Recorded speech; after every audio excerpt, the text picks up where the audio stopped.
ओम नमो भगवते वासुदेवाय नमः। नमस्कार दोस्तों, आप सभी का मेरे YouTube चैनल मायरा वॉइस में हार्दिक स्वागत है। आज की इस वीडियो में हम आपको बृहस्पतिवार व्रत कथा सुनाएंगे। कथा सुनने से पहले आप सभी से मेरा अनुरोध है, कमेंट बॉक्स में जय बृहस्पति देव जरूर लिखें। बोलो विष्णु भगवान की जय, वीर भगवान की जय। भारतवर्ष में एक प्रतापी और दानी राजा राज्य करता था। वह नित्य गरीबों और ब्राह्मणों की सहायता करता था। यह बात उसकी रानी को अच्छी नहीं लगती थी। वह ना ही गरीबों को दान देती, ना ही भगवान का पूजन करती थी और राजा को भी दान देने से मना किया करती थी। एक दिन राजा शिकार खेलने वन को गए हुए थे तो रानी महल में अकेली थी। उसी समय बृहस्पति देव साधु वेश में राजा के महल में भिक्षा के लिए गए और भिक्षा मांगी। रानी ने भिक्षा देने से इनकार किया और कहा, हे साधु महाराज, मैं तो दान पुण्य से तंग आ गई हूँ। मेरा पति सारा धन लुटाते रहते हैं। मेरी इच्छा है कि हमारा धन नष्ट हो जाए और फिर न रहेगा बांस न बजेगी बांसुरी। साधु ने कहा, देवी तुम तो बड़ी विचित्र हो। धन संतान तो सभी चाहते हैं, पुत्र और लक्ष्मी तो पापी के घर भी होनी चाहिए। यदि तुम्हारे पास अधिक धन है तो भूखों को भोजन दो, प्यासों के लिए प्याऊ बनवाओ, मुसाफिरों के लिए धर्मशालाएं खुलवाओ। जो निर्धन अपनी कुंवारी कन्याओं का विवाह नहीं कर सकते उनका विवाह करा दो। ऐसे और कई काम हैं जिनके करने से तुम्हारा यश लोक परलोक में फैलेगा। परंतु रानी पर उपदेश का कोई प्रभाव न पड़ा। वह बोली, महाराज आप मुझे कुछ न समझाएं। मैं ऐसा धन नहीं चाहती जो हर जगह बांटती फिरूं। साधु ने उत्तर दिया, यदि तुम्हारी ऐसी इच्छा है तो तथास्तु। तुम ऐसा करना कि बृहस्पतिवार को घर लीपकर पीली मिट्टी से अपना सिर धोकर स्नान करना, भट्टी चढ़ाकर कपड़े धोना। ऐसा करने से तुम्हारा सारा धन नष्ट हो जाएगा। इतना कहकर वह साधु महाराज वहाँ से अलोप हो गए। साधु के अनुसार कई बातों को पूरा करते हुए रानी को केवल 3 बृहस्पतिवार ही बीते थे कि उसकी समस्त धन संपत्ति नष्ट हो गई। भोजन के लिए राजा का परिवार तरसने लगा। तब एक दिन राजा ने रानी से बोला कि हे रानी, तुम यहीं रहो, मैं दूसरे देश को जाता हूँ, क्योंकि यहाँ पर सभी लोग मुझे जानते हैं, इसलिए मैं कोई छोटा कार्य नहीं कर सकता। ऐसा कहकर राजा परदेश चला गया। वहाँ वह जंगल से लकड़ी काट कर लाता और शहर में बेचता। इस तरह वह अपना जीवन व्यतीत करने लगा। इधर राजा के परदेश जाते ही रानी और दासी दुखी रहने लगी। एक बार जब रानी और दासी को 7 दिन तक बिना भोजन के रहना पड़ा तो रानी ने अपनी दासी से कहा, हे दासी, पास ही के नगर में मेरी बहन रहती है, वह बड़ी धनवान है, तो उसके पास जा और कुछ ले आ ताकि थोड़ी बहुत गुजर बसर हो जाए। दासी रानी की बहन के पास गई।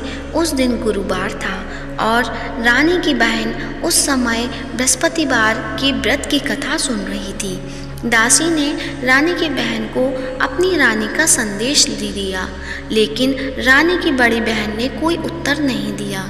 जब दासी को रानी की बहन से कोई उत्तर नहीं मिला तो वह बहुत दुखी हुई और क्रोध भी आया। दासी ने वापस आकर रानी को सारी बात बता दी। सुनकर रानी ने अपने भाग्य को कोसा। उधर रानी की बहन ने सोचा कि मेरी बहन की दासी आई थी, परंतु मैं उससे नहीं बोली, इससे वह बहुत दुखी हुई होगी। कथा सुनकर और पूजन समाप्त करके वह अपनी बहन के घर आई और कहने लगी, हे बहन, मैं बृहस्पतिवार का व्रत कर रही थी। तुम्हारी दासी मेरे घर आई थी, परंतु जब तक कथा होती है तब तक ना तो उठते हैं और ना ही बोलते हैं, इसलिए मैं नहीं बोली। कहो दासी क्यों गई थी?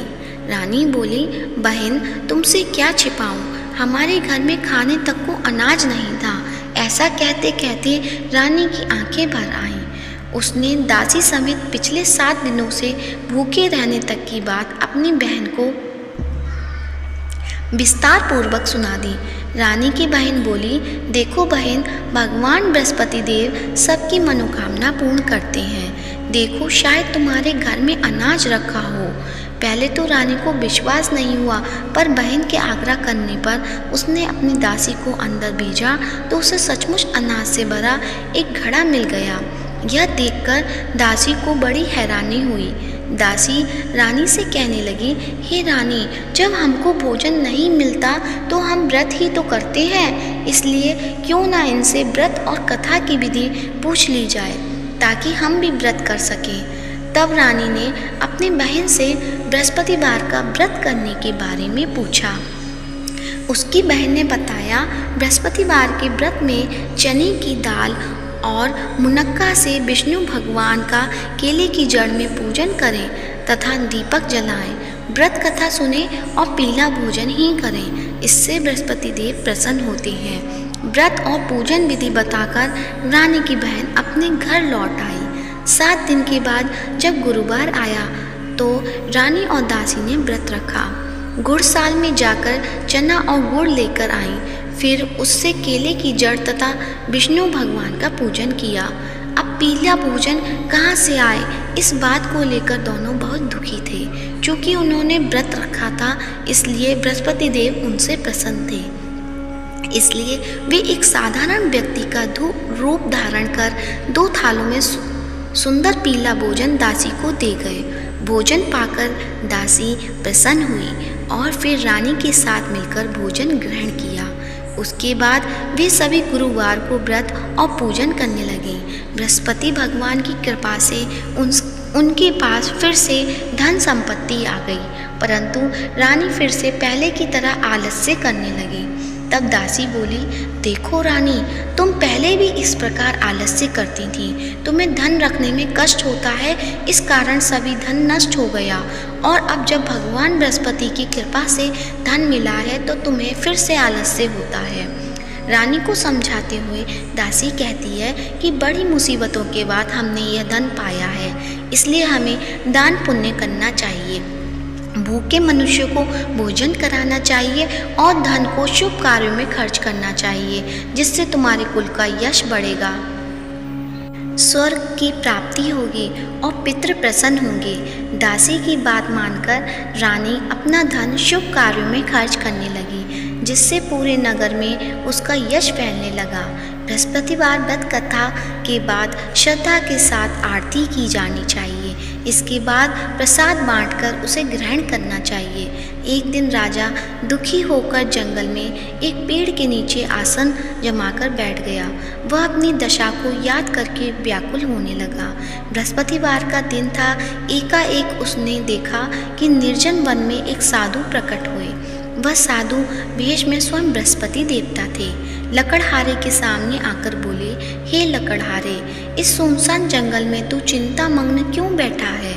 लकड़हारे ने दोनों हाथ जोड़कर प्रणाम किया और उत्तर दिया, महात्मा जी, आप सब कुछ जानते हैं, मैं क्या कहूँ? यह कहकर रोने लगा और साधु को अपनी आत्मकथा सुनाई।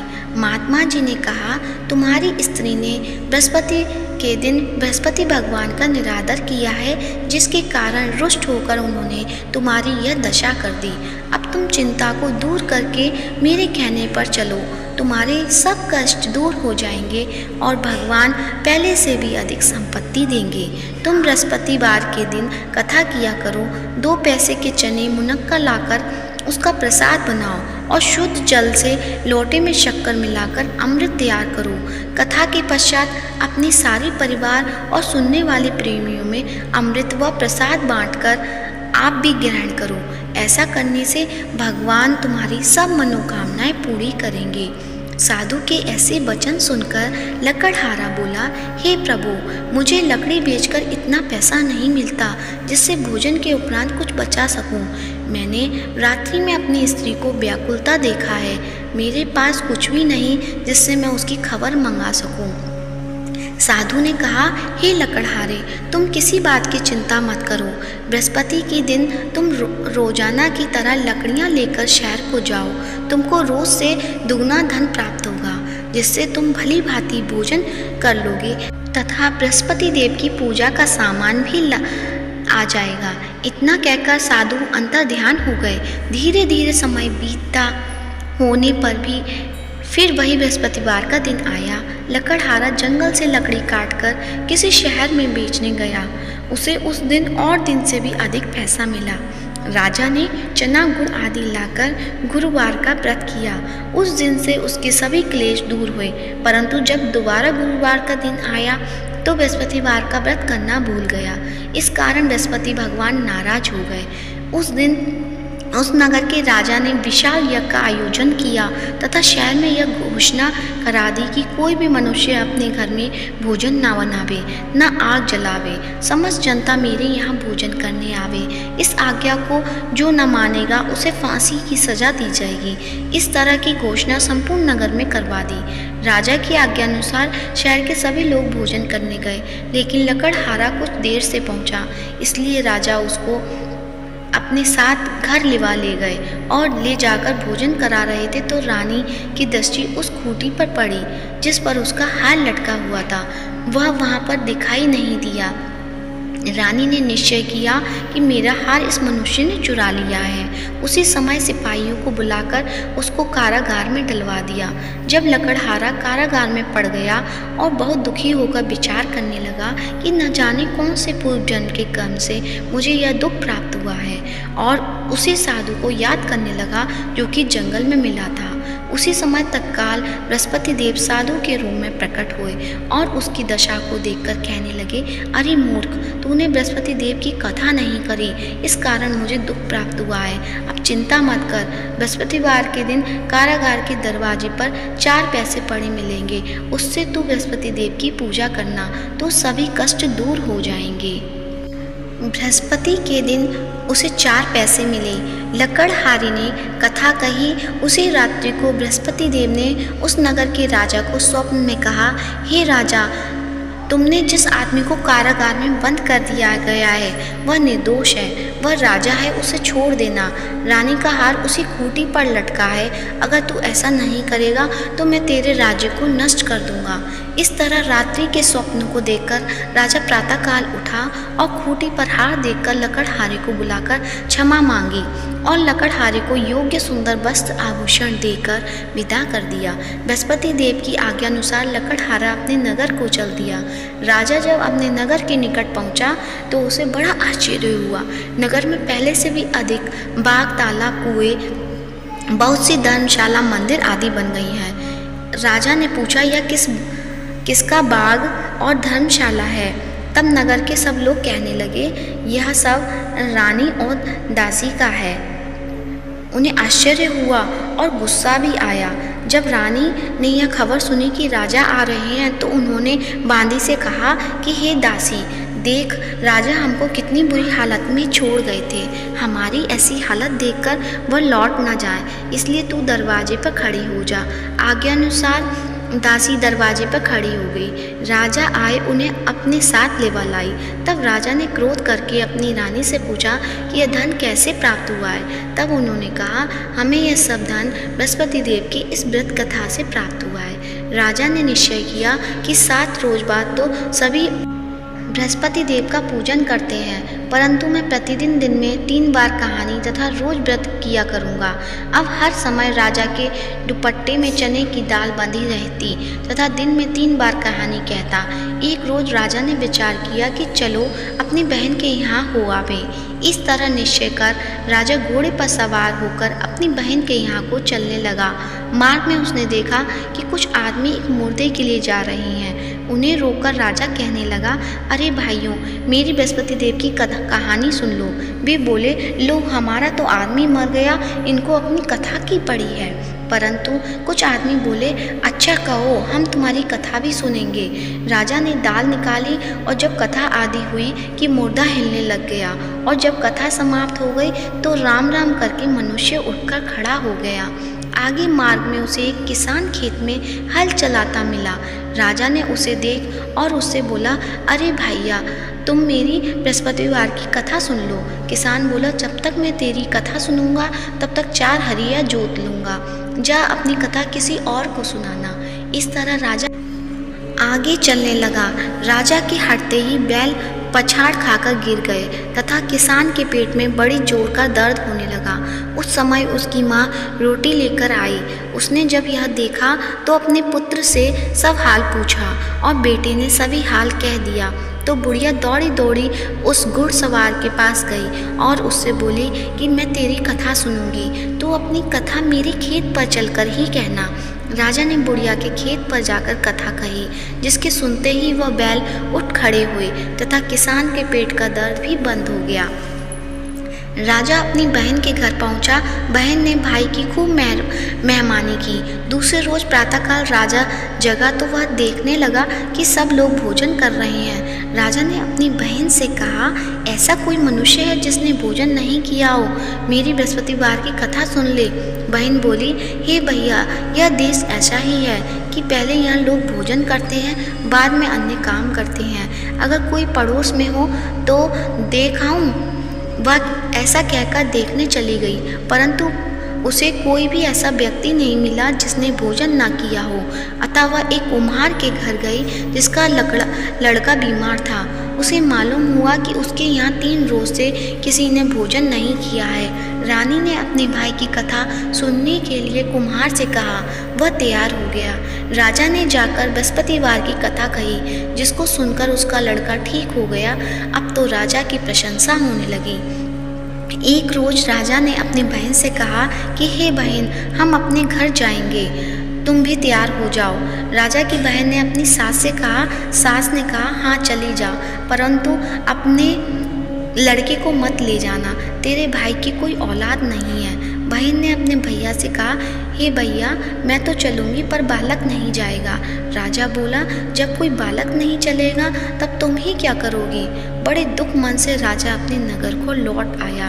राजा ने अपनी रानी से कहा, हम निर्वंशी हैं, हमारा मुंह देखने का धर्म नहीं है और कुछ भोजन आदि नहीं किया। रानी बोली, हे प्रभु, बृहस्पति देव ने हमें सब कुछ दिया है, वह हमें औलाद अवश्य देंगे। उसी रात बृहस्पति देव ने राजा से स्वप्न में कहा, हे राजा, उठ, सभी सोच त्याग दे, तेरी रानी गर्भ से है। राजा की यह बात सुनकर बड़ी खुशी हुई। 9वें महीने में उसके गर्भ से एक सुंदर पुत्र पैदा हुआ। तब राजा बोला, हे रानी, स्त्री बिना भोजन के रह सकती है पर बिना कहे नहीं रह सकती। जब मेरी बहन आवे तुम उससे कुछ कहना मत। रानी ने सुनकर हाँ कर दिया। जब राजा की बहन ने यह शुभ समाचार सुना तो वह खुश हुई तथा बधाई लेकर अपने भाई के यहाँ आई। तभी रानी ने कहा, घोड़ा चढ़कर तो नहीं आई, गधा चढ़ी आई। राजा की बहन बोली, भाभी, मैं इस प्रकार न कहती तो तुम्हें औलाद कैसे मिलती? बृहस्पति देव ऐसे ही हैं, जैसे जिसके मन में कामना है सभी को पूर्ण करते हैं। जो सद्भावना पूर्वक बृहस्पतिवार का व्रत करता है और कथा पढ़ता है अथवा सुनता है, दूसरों को सुनाता है, बृहस्पति देव उसकी सभी मनोकामना पूर्ण करते हैं। भगवान बृहस्पति देव उसकी सदैव रक्षा करते हैं। संसार में जो मनुष्य सद्भावना पूर्वक से भगवान जी का पूजन व्रत सच्चे हृदय से करते हैं, उनकी सभी मनोकामनाएं पूर्ण करते हैं। जो सच्ची भावना से रानी और राजा ने उनकी कथा का गुणगान किया तो उनकी सभी इच्छाएं बृहस्पति देव जी ने पूर्ण की थी। इसलिए पूर्ण कथा सुनने के बाद प्रसाद लेकर जाना चाहिए। हृदय से उनका मनन करते हुए जयकारा बोलना चाहिए। बोलो बृहस्पति देव की जय, भगवान विष्णु की जय। तो आइए अब सुनते हैं बृहस्पति देव की आरती। ओम जय बृहस्पति देवा, स्वामी जय बृहस्पति देवा। छिन छिन भोग लगाऊं, कदली फल मेवा। ओम जय बृहस्पति देवा, ओम जय बृहस्पति देवा। तुम पूर्ण परमात्मा, तुम अंतर्यामी। जगत पिता जगदीश्वर तुम सबके स्वामी, ओम जय बृहस्पति देवा। चरणामृत निज निर्मल सब पातक हरता, स्वामी सब पातक हरता। सकल मनोरथ दायक कृपा करो भरता, ओम जय बृहस्पति देवा। तन मन धन अर्पण कर जो जन शरण पड़े, स्वामी जो जन शरण पड़े। प्रभु प्रकट तब होकर आकर द्वारी खड़े, ओम जय बृहस्पति देवा। दीन दयाल दयानिधि भक्तन हितकारी, पाप दोष सब हरता भव बंधन हारी, ओम जय बृहस्पति देवा। सकल मनोरथ दाय सब संचय हारो, स्वामी सब संचय हारो। विषय विकार मिटाओ संतन सुखकारी, ओम जय बृहस्पति देवा। जो कोई आरती तेरी प्रेम सहित गावे, स्वामी भक्त सहित गावे। जेठानंद वंद सो निश्चय छुट जावे, ओम जय बृहस्पति देवा। स्वामी जय बृहस्पति देवा, स्वामी जय बृहस्पति देवा। सब बोलो विष्णु भगवान की जय हो। प्रेम से बोलो बृहस्पति देव भगवान की जय हो। यदि आज की वीडियो पसंद आई हो तो वीडियो को लाइक करें, शेयर करें, कमेंट करें और कमेंट बॉक्स में विष्णु भगवान की जय हो या जगत के पालनहार की जय हो अवश्य लिखें। और साथ ही मायरा बॉयज़ चैनल को सब्सक्राइब करें और हमारे चैनल पर मार्गशीर्ष महात्म के अध्याय भी प्रस्तुत किए जा रहे हैं, उन्हें भी प्रेम पूर्वक ध्यान पूर्वक अवश्य सुनें। धन्यवाद।